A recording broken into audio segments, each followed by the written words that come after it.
안녕하세요. 자, 심리상담사 직무교육. 자, 마지막 파트입니다. 이제 마지막 파트는 이렇게 한번 정리를 해봤어요. 정상심리냐, 이상심리냐. 물론 이제 정상심리, 이상심리 정의를 해봐야 되겠죠. 그럼 이상심리는 어떤 이론적 입장에서 하는 것이고, 또 심리치료 어떻게 해야 될 것인가. 그럼 마지막 파트는 건강심리학. 말 그대로 여러분들 건강심리학이 된다면 그렇게 돼 있다면은 상담할 필요가 없겠죠. 문제는 심리가 건강하지 않으니까 상담의 대상자가 되는 것이고, 거기에 이제 어떤 정서와 건강이랄지 사회적 수준에서의 문제들, 자, 이렇게 한번 살펴보겠습니다. 이상심리와 심리치료인데, 일단 그러기 위해서는 정상심리냐 이상심리냐 그걸 찾아봐야 되겠죠.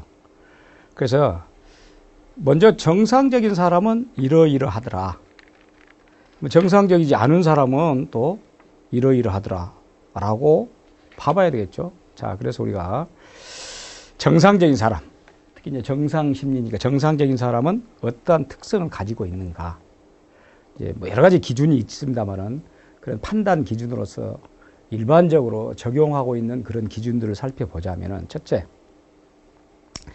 자신이 처한 주변 현실을 정확히 파악하고 인식할 수 있다. 무엇보다도 그러니까 자기 자신이 어떤 상황에 처해 있냐, 또 주변 현실은 어떠하냐, 이걸 아주 정확하고 아주 확실하게 파악하고 있을 때 정상인이겠죠. 그게 제대로 파악이 안 되면은 이상적인 행동이 나올 수밖에 없습니다. 그래서 파악이 제대로 됐다 할 때 정상적인 사람이고, 두 번째는 자신의 능력과 심리적 상태를 스스로 깨닫고 인식할 수 있다. 그렇죠? 자신의 능력과 심리적 상태를.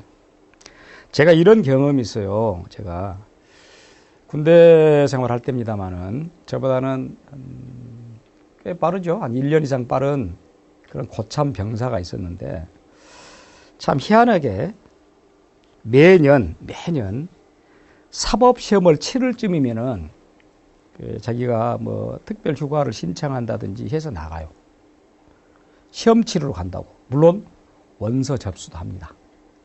실제 그걸 옆에서 지켜봤기 때문에. 그런데 정작 그 사람이 가지고 있는 어떤 법적인 능력, 또 법적인 실력 전혀 없습니다. 근데 저는 참 의아했던 부분이에요. 그 부분이 왜 이 사람은 그 시험 시즌이면 나가서 시험을 치를까? 물론 저의 추측입니다. 제 추측인데, 아마도 이제 그 자기의 여자친구가 그때 있었어요. 여자친구 있는데 그랬던 것 같아. 제 생각에는 자기가 사법시험을 준비하고 있다. 사법시험을 준비하고 있기 때문에 준비하다가 내가 군대를 간다. 내가 군대에서도 또 지속적으로 공부를 해서 이렇게 시험 본다 라고 거짓말 했던 것 같아. 그러니까 자신의 능력과 심리적 상태를 스스로 깨달아야 하는데 전혀 깨닫지 못해요. 그럼 뭡니까? 그건 이상심리지. 정상적인 심리가 아니죠. 그런 사람 봤다니까요. 세 번째, 자신의 행동을 스스로 조절하고 통제할 수 있다. 자, 이상적인 행동은, 이상심리를 가진 사람은 이런 자신의 행동을 스스로 조절도 안 되고 통제도 안 되니까 이상한 행동이 나오겠죠. 이상심리를 가진 사람은. 그렇죠? 네 번째, 있는 그대로의 자기 자신을 수용하여 존중한다. 더도 덜도 말고 있는 그대로의 자기 자신. 그러니까 다시 말하면은 자기 과장도 자기 비하도 없다는 것이죠. 있는 그대로니까. 다섯째, 다른 사람과 원만한 인간관계를 이룰 수 있다. 정상적인 사람은 당연히 사회적 교류에 있어서, 사회적 교감을 하는 데 있어서, 친교 관계에 있어서 당연히 정상적이겠죠. 원만하고. 그러니까 야, 그 사람은 성격적으로 좀 문제가 있어. 그 사람 사귀기에는 참 피곤해 라고 하면은 정상적인 건 아니고 이상적이겠죠. 그다음에 여섯 번째, 자신의 능력을 생산적이고 효율적으로 발휘할 수 있다. 자신의 능력을 생산적이고 효율적으로. 그러니까 자기는 뭐 예컨대 우리가 100을 기준으로 한다면은 능력은 70밖에 안 되는데 자기 자신이 생각할 때 그럼 70 정도의 생산성, 70 정도의 효율성밖에 안 나오겠죠. 근데 자꾸 100을 발휘하려고 합니다. 그것은 정상 심리가 아니겠죠. 자, 이런 것들이 건강한 이상적인 정상적인 심리를 가지고 있는 것이냐 아니면 이런 것에 맞지 않은 것이냐 했을 때 결국 이제 이상 심리학 정상적이지 않다라고 했을 때는 가장 먼저 우리 이상 심리를 보일 때 일어난 행동 중에서 가장 대표적인 게 뭡니까? 바로 일탈 행동입니다.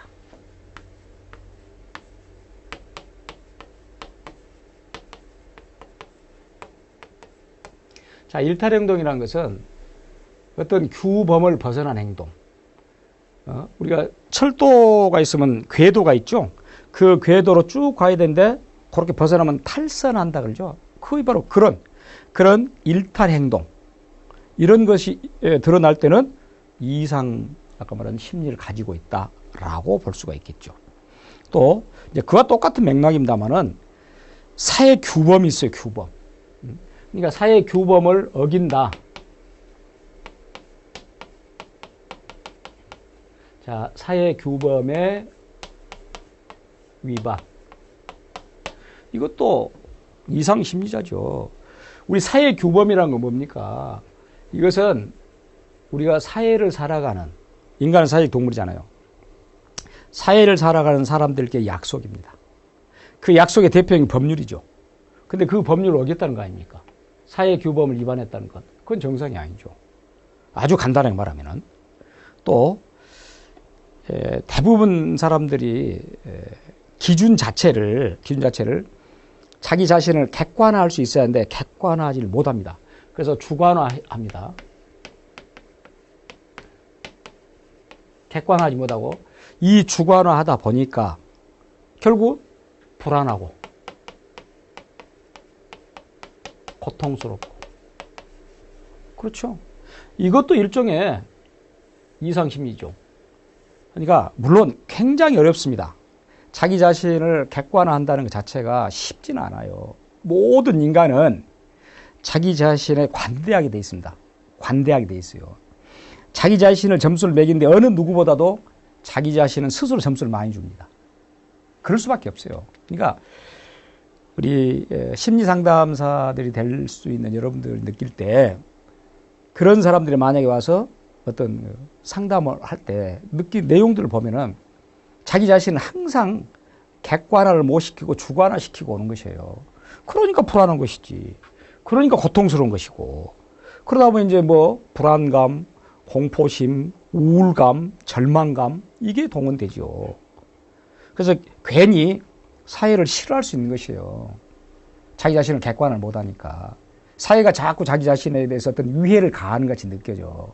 이것도 이상심리학이죠. 그건 정말 잘못된 것이죠, 이것이.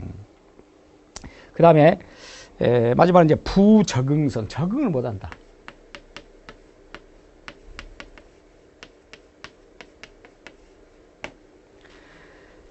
저 개인적인 얘기를 하자면은, 제가 군대를 갔는데, 우리는 그 당시에 이제 맨 처음에 논산훈련소로 가기 전에 수용연대라고 있어요. 그러니까 굉장히 많은 사람이 이제 군대 입대를 했죠. 근데 그 수용연대의 내무반이 좁아가지고 그 한 침상에 그냥 반드시 이렇게 잘 수 있는 사람으로는 대략적으로 한 20명 정도 잘 수 있는데 한 30명이 자게 된 것이야. 그럼 30명이 자게 되니까 우리가 잘 말로서는 칼잠을 자는 것이야, 옆으로 해서. 물론 뭐 우리가 집에서도 그렇게 자기는 하죠. 근데 장소가 좁아서 그렇게 잔다니까. 근데 문제는 이제 아침에 막 간 날 첫날이죠. 아침 눈을 떴는데 난 처음에는 깜짝 놀랐죠. 우리 집인 줄 알았죠. 근데 보니까 모르는 사람 그렇게 많이 들어놓여 있는 것이야. 그런 데다가 일단 적응이 안 된 거죠. 일종의 어떤 이상심리죠. 그래서 밥을 먹은데 이제 뭐 밥맛이 있습니까? 그리고 집에서 먹다가 바로 이제 지금은 굉장히 군대식이 좋아졌다라고 하죠. 그때 그 당시만 해도 그렇게까지 뭐 나쁘지는 않았지만은 또 배고프지도 않았어요. 근데 여튼 그 식판에 밥을 주는 것이 익숙지도 않고, 그리고 뭐 반찬도 뭐 내가 좋아하는 것이 아니니까 결정적으로 일요일 날은 라면을 끓여줘요. 라면을 끓여주는데 집에서 라면을 이제 우리 냄비를 이런 데다 끓여서 먹잖아요. 그래서 숫자가 많다 보니까 일단 쇠로던 판에다 쪄. 라면을 일단 삶은 게 아니라 찝니다. 물기를 넣어가지고 쪄가지고 따뜻한 물에다 주는 것이야. 이게 삶은 라면이 아니라 찐 라면이다니까 못 먹었어요. 처음에는 달걀 따로 주고 또 달걀도. 일단 라면이 저는 제가 라면을 먹을 때 약간 좀 약간 퍼진 거 좋은데 너무나 딱딱하지. 또 달걀은 익지도 않고 생달걀 주지. 그런데 그러니까 그게 제가 부적응성을 지금 설명한 것입니다. 그런데 일주일 지나니까 밥도 잘 먹고 라면도 잘 먹고 적응이 되는 것입니다. 적응이 됐다는 건 뭡니까? 정상심리로 돌아왔다는 것이야. 한 일주일간은 뭐였고? 이상심리고. 왜? 적응을 못하니까. 이런 게 부적응성이에요. 자, 이런 행동들, 앞서 봤던 우리 정상적 행동과 다른 이런 행동들은 이름하여 이제 비정상적이다. 이상적인 심리다. 이렇게 말할 수 있겠죠. 물론 이제 이상적인 이상심리, 잘못된 심리, 이런 것들은 이제 여러 가지 차원에서 보자면 맨 처음에 생물의학적 입장에서 이상심리, 물론 아직은 어떤 뭐 심리적 장애랄지 이런 게 정확하게 밝혀지지 않았어요. 그럼에도 불구하고 오늘날에서 이제 의학자들, 생의학자들 이런 사람들이 생물의학적 입장에서는 왜 이상심리가 나오냐라고 했더니 뇌손상이라 그래요. 뇌손상. 다른 것 뭐 없습니다. 뇌가 손상됐다. 이제 뇌가 손상된 것은 엄마의 뱃속에 나올 때 손상될 수도 있어요. 이 출산 과정에서. 물론 안에서 생성되는 과정에서도 뇌 손상이 있을 수 있고 출산 과정에서 굉장히 이제 어렵게 나왔다든지 또는 그 이후에 살아가면서 다소의 어떤 뇌 손상을 입었다. 우리 사실 그렇잖아요. 어떤 충격을 받았다. 그럼 기억 상실이 된다든지 그런 경우도 있죠. 이제 생물학적 입장에서는 이상심리를 이야기할 때는 결정적으로 뇌 손상이라고 말할 수 있고. 앞서 이제 이건 뭡니까? 정신분석학 입장에서는 아주 간단하잖아요. 왜? 프로이트가 말했잖아요. 프로이트는 인간은 본능적으로 성충동을 가지고 있는데 그 성욕을 가지고 있는데 각 단계별로 구강기, 항문기, 남근기, 잠복기, 성기기 있는데 그때 성충 욕구를 보이려고 하는데 자꾸 어른들이 어떻게 합니까? 성인의 입장에서 억눌렀죠. 억눌러서 어떻게 된다고요? 무의식 속에 잠재됐다 그랬지. 그것이 성충동이 무의식 속에 잠재되고 의식은 여기 있는데 그러다 보니까 잠재된 그 성충동이 드디어 이제 성인이 돼서 잘못된 행동은 나오죠. 이것이 바로 이제 정신분석학에서 앞서 봤지만은 그렇게 될 수 있는 것이고 그리고 또 이드, 에고, 슈퍼에고. 그건 에고가 건강해야 되는데 이드가 에고를 이겨먹는다든지 슈퍼에고가 에고를 이겨먹는다든지 만약에 이드가 에고를 이겨먹게 되면 아주 본능적이고 공격적이고 성충동적이고 슈퍼에고가 에고를 이겨버린다든지 아주 소심하고 어떤 것에도 조그만 것에도 죄책감 느끼고 그건 잘못된 성격이 될 수 있죠. 그런 것이 정신분석학적 입장에서 이상심리라는 그런 부분과 이제 행동주의 입장에서는 어떻게 보면 됩니까? 이제 이것은 학습이 잘못됐죠. 행동주의는 철저히 학습이죠. 모든 행동은 행동주의 입장에서는 모든 행동은 학습의 결과입니다. 모든 행동은 학습의 결과. 그래서 행동주의 입장에서는 학습이 제대로 안 됐다. 그러니까 뭐 아까 뭐 조건 형성도 있고 뭐 조작적 도구적 조건 형성이 있습니다만은 하여튼지 학습이 제대로 안 돼서 이건 성격이나 또는 행동이나 간에 이 학습이 제대로 안 됐기 때문에 결과적으로 잘못된 행동을 보이더라. 라고 보니 행동주의 입장이고 이제 인지적 입장에서는 잘못된 인지, 특히 특히 앨리스 같은 사람이 뭐라 했습니까? 합리적 정서 이론이라고 했죠. 앨리스가. 그러니까 이 정서가 잘못돼서, 잘못된 정서, 이제 잘못된 정서가 인지돼서, 인식해서 머릿속에 그렇게 알아져 있어. 그것이 비합리적으로 나와서 부정행동. 그러면은 이 정서를 합리적으로 바꿔주면 된다 그랬죠. 이런 것들이 각각의 이제 그 학설에 의해서 나온 것이고, 그 밖에도 이제 인본주의 입장, 메슬로우나 로저스 같은 사람이 있는데 이건 자기 실현 욕구입니다. 자기 실현 욕구가 결여됐을 때, 또 욕구라는 것은 생리적 욕구에서부터 생리적 또는 사회적 쭉 올라가죠. 생리적인 욕구에서부터 올라가서 다음에 자존 욕구 넘어서 자아 실현 욕구가 있는데 그것이 충족이 안 된 것이에요. 각각의 다들 이제 이상 심리가 나올 수 있는 이론은 그 이론이 추구한 바, 이론이 강조한 바에 따라서 다룰 수 있다라는 것이고, 그 다음에 심리적 장애를 나눠볼 때 몇 가지 우리가 볼 수 있는데, 우리가 요즘은 이제 뭐 공황장애라 그래서 굉장히 그런 내용을 많이 들고 나옵니다만은, 일단은 불안장애. 자, 불안은 위협을 받거나 위험에 처했을 때 누구나 경험한 정서, 어떤 누구든지 자, 위협을 받거나 위험에 처하면 불안해합니다. 특히 다른 것보다는 위협을 받으면 그러죠. 만약에 위협이 되는 상황에서 불안하고 긴장하지 않으면 적응이 안 된 겁니다. 위협을 했는데 아무런 불안도 긴장도 하지 않는다. 그건 있을 수가 없는 얘기예요. 그래서 결국 이제 불안장애는 그렇게 나타나는데, 문제는 불안할 이유가 없는데도 불구하고 불안해지거나 과도하게 불안하거나 그러면은 사회생활 하는데 굉장히 힘들어지죠. 이런 게 불안장애입니다.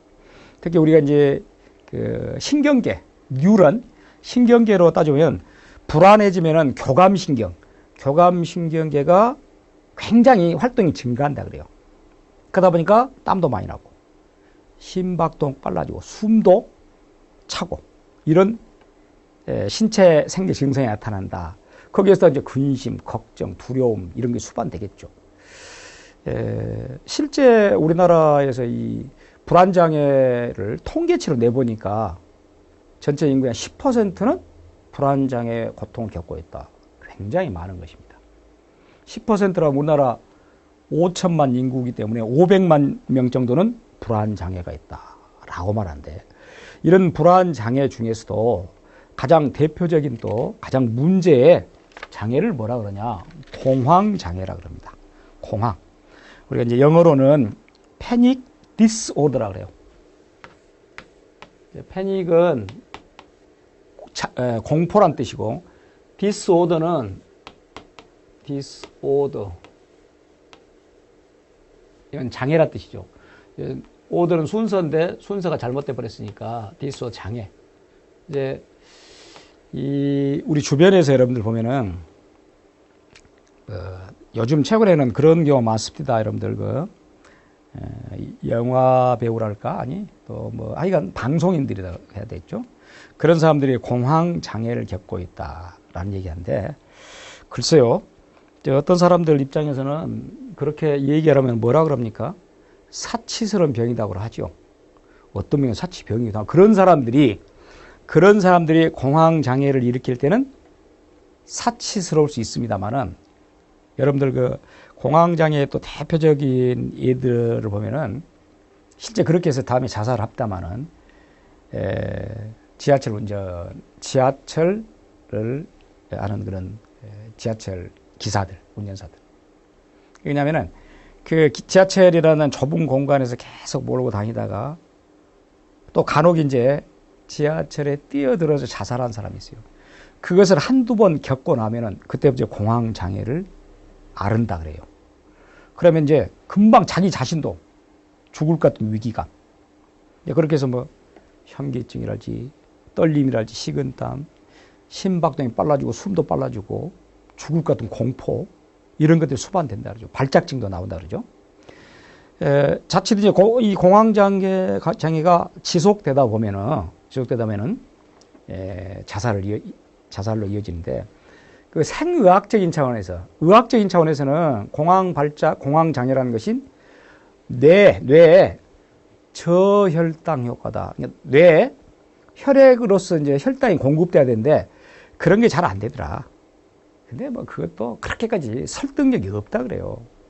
그래서 실제로 뭐 인슐린 주사도 맞고 뭐 그렇게 하기도 한답니다만은, 여하튼 이런 증상들이 방금 말한 대로 불안장애 속에 들어가고, 또 공포장애도 있습니다. 공포장애.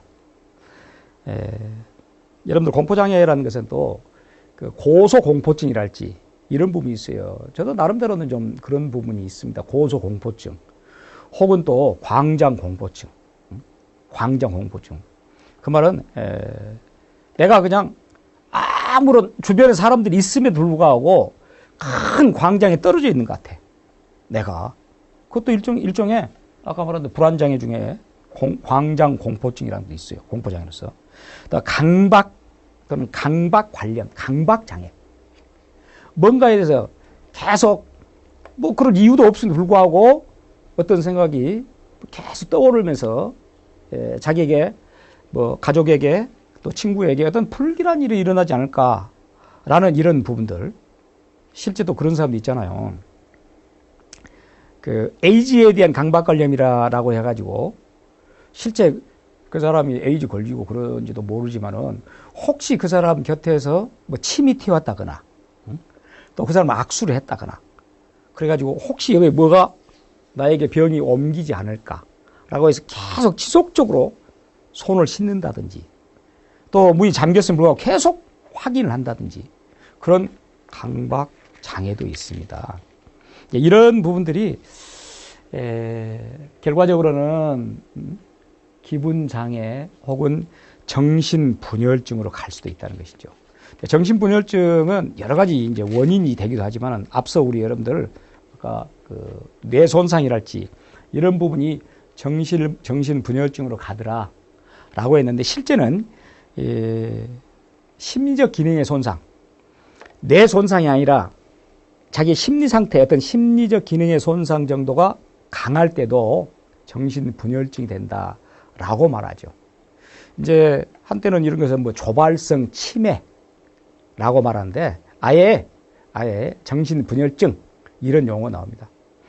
우리나라는 통계적으로 보면은 약 전체 국민의 1% 정도는 정신분열증을 앓고 있다라고 말합니다. 그래서 이 정신분열증이 특히 언제 많이 발생하느냐, 발생 시기를 보니까 청년기에 발생한다는 얘기는 어떤 의미가 있습니까? 그 이유가 바로 우리나라의 사회 환경과도 관련을 가지고 있어요. 특히 우리나라 사회 환경 자체가 그렇잖아요. 경쟁으로 내몰고 항상 뭔가를 이겨야 되고 해내야 되고, 또 거기서 살아남지 않으면은 죽는다는 그런 생각들, 그런 것들이 이 청년기에 계속적으로 지속적으로 압박을 가하기 때문에 그때 나타난다라고 말하고, 이제 뭐 정신분열증, 실제 정신병원에서는 거의 정신분열증 환자가 대부분이다라고 생각은 됩니다. 그러니까 정신분열증이 나타날 때 증상이 있습니다. 특히 정신분열증의 증상들을 보면은 일단 첫째가 사고장애라는 것은 어떤 망상입니다. 망상. 뭔가가 자꾸 이제 떠오르는 것이 사실은, 자기가 어떤 사고에 뭐 실제 사고도 없음에도 불구하고 떠오르고, 그리고 두 번째는 지각장애입니다. 감각적인 장애를 일으키는 것이야. 뭐 헛소리를 듣거나 헛것을 본다든지 이렇게 하는 것. 실제 그러죠? 그 다음에는 감정 표현의 장애라 그래요. 그러니까 아주 기뻐야 될 그런 상황에서 운다든지, 또는 우리 조문을 갔는데 웃고 있다든지, 이것도 감정 표현의 장애가 되죠. 그건 정신분열 증상입니다. 그러니까 아까 말한 그런 부분 때문에 실제 또 어떤 현상이 나타나냐면은, 정신분열 증상 같은 경우는 혼자 대화를 많이 해요. 누군가가 앞에 있다는 거, 헛것을 본 것이야. 그러니까 혼자 대화를 합니다. 그러니까 누군가하고 대화하겠다고 생각을 하겠지. 자폐증. 응? 자기만 떨어져 있다. 자기만 갇혀 있다. 이런 증상은 결국은 정신분열의 중요한 증상입니다. 그렇게 되면 이제 결론적으로 그게 아주 강해지고 오래 가다 보면 말 그대로 정신병이 생긴 것이죠. 그 밖에도 이제 성격 장애라, 성격 장애는 그렇게 크게 나타나지 않습니다만 성격 장애. 특히 여러분들 아동과 청소년기에 나타나는 심적 장애의 대표적인 것은 지능 장애. 소위 정신 지체하죠. 제가 아까 이야기했죠. 정신 지체는 IQ가 70 이하. 70에서 85는 경계선입니다. 70 이하가 되면은 학습이 불가능합니다. 이런 경우로 이제 정신지체아라고 하는데, 역시 우리나라에도 정신지체아의 그 비율 보니까 대략적으로 한 3% 정도. 그런 것도 적은 것도 아니죠. 그러니까 3%면 5, 3, 15, 150만 명이네. 큰 적은 숫자 아닙니다. 주변에서 보면은 이런 정신지체는 자기관리나 학업 적응이나 직업기술 습득이나 이런 잘 안 돼요. 이런 것들이. 특히 학업 적응이 잘 안 됩니다. 이런 경우는. 물론 여러 가지 원인이 있겠죠. 염색적 이상이랄지, 선천적 신진대사의 어떤 기능 이상이랄지, 이런 문제가 있습니다. 그런 것들이 이제 폐 내에서, 뱃속에서 감염된 경우. 출생할 때 어떤 난상이랄지 이런 부분. 그래, 뇌가 손상한다든지. 뇌 손상이 굉장히 크죠. 근데 발달장애 장애. 발달장애 같은 경우는 언어랄지 학습, 이런 발달에 어떤 문제가 있더라. 특히 아동기, 청소년기에 나타나는 걸. 그리고 또 행동장애, 품행장애, 주의력 결손 과잉행동. 그걸 뭐랄까? ADHD라 하죠. ADHD. 이런 장애도 있죠. 청소년기, 특히 우리가 학업을 할 때. 대표 정서장애는 많이 있습니다. 습관적 기능의 장애, 이런 부분도 있습니다. 습관적 기능이라는 것은 배설, 섭식, 틱장애, 이런 부분이 대표적이죠. 그래서 이런 이제 아동기, 청소년에 나타나는 심적 장애들. 당연히 이제 이런 장애들을 가지고 있다라고 했을 때는 심리 상담의 대상이 되겠죠. 그럼 이런 장애에 대한 충분한 내용을 숙지를 하고 심리 상담사 입장에서는 그게 맞는 처방, 그게 맞는 상담을 해줘야 된다는 것이죠. 특히 아동이나 청소년기를 대상으로 하는 상담에서는 더욱더 필요하다는 것이지. 그러니까 말하는 지능장애, 정신지체랄지, 발달장애, 언어학습장애랄지, 또는 행동장애, 주의력 결손, 과잉행동 ADHD, 정서적 장애, 불안, 우울, 공포, 습관적 기능의 장애, 배설, 섭식, 틱장애, 이런 부분들. 이런 부분들이 이제 굉장히 많이 그런 데 대한 지식을 알아야 되겠고, 결과적으로 이제 치료를 하는 것입니다. 치료를 할 때도 그 대상에 맞게끔 치료를 하는 것이죠. 그래서 정신분석적 치료, 행동치료, 또 행동주의 학습에 의해서 또 인지치료, 또 인간중심적 치료, 이런 부분이 이제 치료에 관계되는데, 정신분석적 치료는 앞서 봤지만 프로이트의 이론에 근거를 한 것이죠. 그래서 일단 아까 정신분석이라는 것은 어떤 의미였습니까? 이 성장 과정에서 성적 충동이 억눌렸기 때문에 그 억눌린 성적 충동을 해결할 수 있는 방법으로서는 이른바 꿈의 해석이라는 거 있고, 꿈의 해석. 정신을 분석할 때 꿈을 해석해 준 것입니다. 꿈은 간단해요. 꿈의 해석이라는 것은 어떤 의미냐면은, 일단은 그 환자의 꿈꾼 얘기를 들어보고, 꿈이라는 것은 현실에서 이룰 수 없는 것, 꿈에 나타난 것입니다. 그래서 꿈은 항상 반대라 그러잖아요. 그래서 그런 부분들을 제대로 해석을 해서 한다든지, 전이 그 내담자의 감정이 상담자에게 옮겨온 것입니다. 그렇게 했을 때 그 내용을 자체를 충분히 내담자가 이러이러한 내용을 가지고 있구나 라고 해서 해석해 주면 되는 것이에요. 그런 걸 전이라고 된다라는 것이고. 그러니까 이런 또 자유현상이라는 것도 있어요. 자유현상이란 뭐냐면 지금 내담자가 지금 생각하고 있는 내용들을 아무런 막힘없이 기탄 없이 하게 만든 것이야. 심지어 욕까지도 할 수 있게끔 만든 것이죠. 그걸 통해서 해석해 준 것입니다. 그것이 이제 정신분석적 치료가 됐고, 행동치료는 아까 제가 얘기했죠. 행동치료는 뭐가 잘못됐습니까? 학습이 잘못된 것이야. 학습이.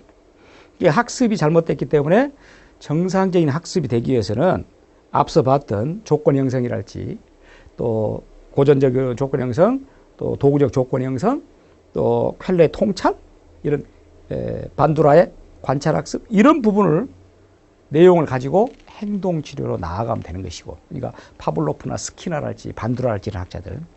이제 인지치료라는 것은 앞서 말했죠. 앨리스의 합리적 정서 이론이 대표적이죠. 잘못된 정서, 잘못된 감정이 잘못된 행동이 나타나니까 감정을, 잘못된 정서를 제대로 고쳐주게 하면 되는 것이야. 정서를 제대로 갖게 하면 되는, 그러면 합리적인 행동이나 생각을 하게 되는 것이고, 그건 인지와 관계된 것이고, 그것은. 그 다음에 대표적으로 이제 인간 중심적, 이건 인간 중심적 치료라는 것은 모든 것의 중심은 인본주의 관점입니다. 그 말은 개개인의 경험이나 가치를 중시하죠. 그리고 모든 건 자기 선택이고, 모든 건 자기 중심적으로 하는 것이고, 인간 중심적으로 하는 것입니다. 휴머니즘적인 차원에서. 그리고 이런 상담은 인간 중심적 치료를 할 때는 로저스가 들고 나온 비지시적 상담. 즉, 그 말은 상담의 대상자에 있어서 상담자가 해결하려고 들면 안 돼요. 해결은 누가 하냐? 본인이 해야 되는 것이야. 내담자가 하게 맞는 거예요. 상담자는 조력만 해주면 되는 것이죠. 그것이 바로 로저스 들고 나온 비지시적 상담. 이런 것이 바로 인간 중심적 치료에 적용될 수 있는 것입니다. 그러니까 각각의 이론에 맞게끔 심리치료를 해준다면 이상심리를 가지고 있는 아동이나 청소년이나 성인일지라도 항상 저는 그럽니다만은 완벽한 치료는 안 됩니다. 그리고 이런 것들이 실제 발달 과정이랄지 이런 데서 나왔다라는 걸 생각할 때 어떻게 그것이 100% 치유가 되겠습니까? 어느 정도 교정만 시켜준다면 그것으로서 성공적인 상담이 되는 것입니다.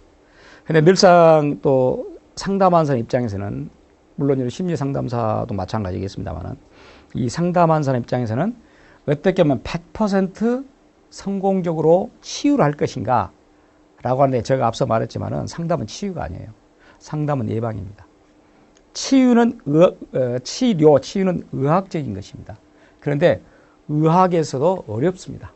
그런 치유라는 것은. 그러니까 내가 100% 치유해야 되겠다라는 욕심은 버리는 것도 심리상담사의 역할이기도 합니다. 자, 그런 부분을 봤고, 그 다음에 부분이 되겠습니다. 이제 건강심리학. 말 그대로 이 부분에서 이제 우리가 삶이라는 것은, 지금 우리나라의 평균 수명 이야기를 좀 해볼까요? 우리나라 평균 수명은 현재 남자는 대략 78세 정도 됩니다. 남자가. 여자는 여기다 6살 정도 더 하면 돼요. 84세 정도 돼요. 그래서 평균 해보면은 81세 정도 된답니다. 평균 수명이. 과거에 비해서 굉장히 많이 늘었어요. 제가 통계를 봤더니 1930년대 30년 정도 되네요. 평균 수명이 35세가 돼요. 물론 35세 다 죽은 건 아니죠. 그 당시에는 이제 태어나가지고 뭐 홍역 앓다 죽기도 하고 뭐 질병이 많았기 때문에, 그래서 그런 사람을 다 포함하다 보니까 그렇게 됐는데, 지금은 이제 과학의 발달이랄지 이런 의학의 발달이 평균 수명을 늘려놨죠. 제가 무슨 얘기를 하려고 하냐면은 81세가 평균 수명인데, 그건 81세 동안 질병 없이 건강하게 산다면 얼마나 좋겠습니까? 대략적으로 보니까 한 10년, 그 말은 지금 71세까지는 그런 대로 살아, 건강하게.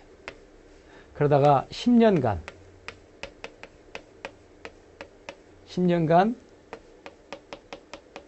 병을 안고 있어요. 우리가 골골골 한다 그래.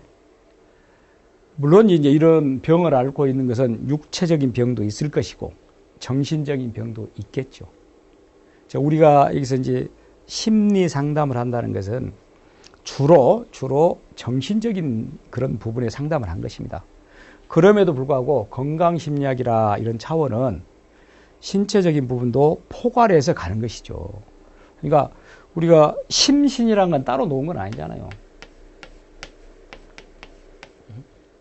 그러니까 마음이 건강하면은 육체도 건강한 것이고, 또 육체가 건강하면 마음도 건강. 누가 뭐 이거 앞서거니 뒤서거니 뭐 그것은 확실하게 정의할 수 없지만은 로크는 그렇게 말했죠. 로크는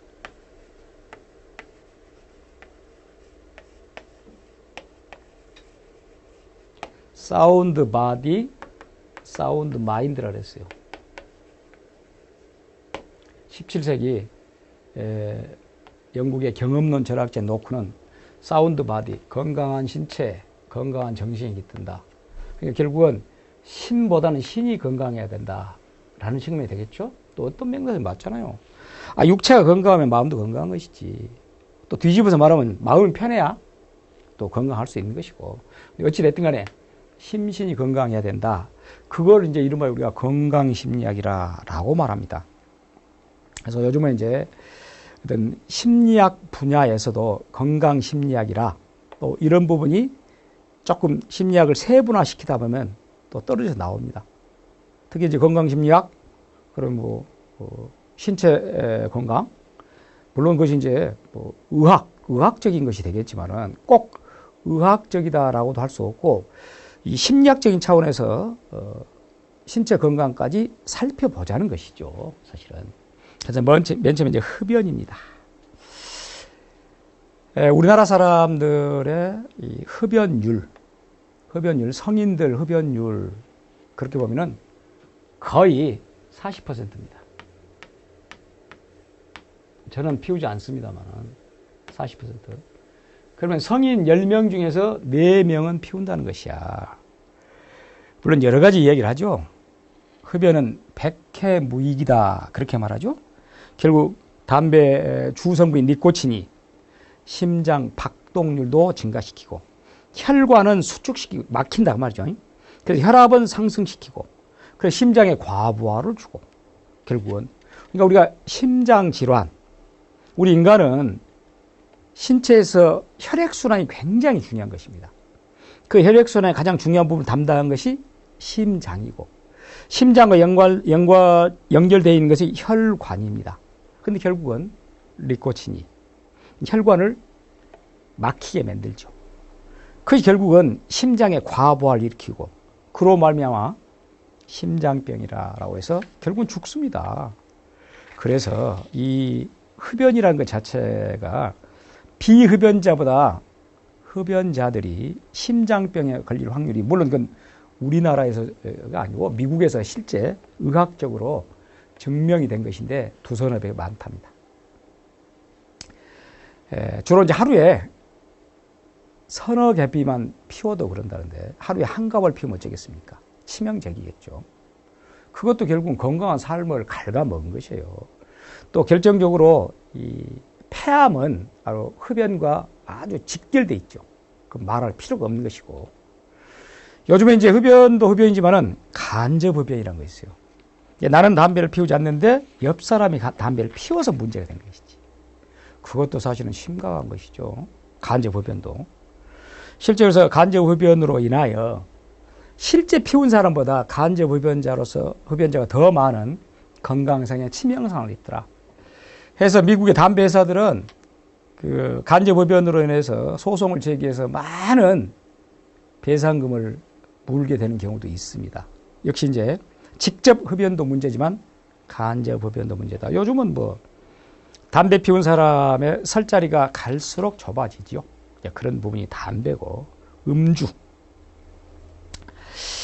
음주라는 것은 뭐 우리 역사가 시작되면서부터 있었다. 정말 대단한 이 술을 만들어 먹은 역사는. 그래서 뭐 고대 메소포타미아 이런 고분에 보면은 BC 3000년경에도 술을 먹었다는 그런 기록이 있습니다. 물론 이제 술이란 것은 적당히 마시면은 굉장히 좋다 그러죠. 그리고 이 혈액순환이랄지 이런 것이 굉장히 좋습니다만은 술의 결정적으로 취약한 것은 간, 그리고 뇌. 결국은 이제 이 술은 혈액순으로 들어가잖아요. 혈액 속으로.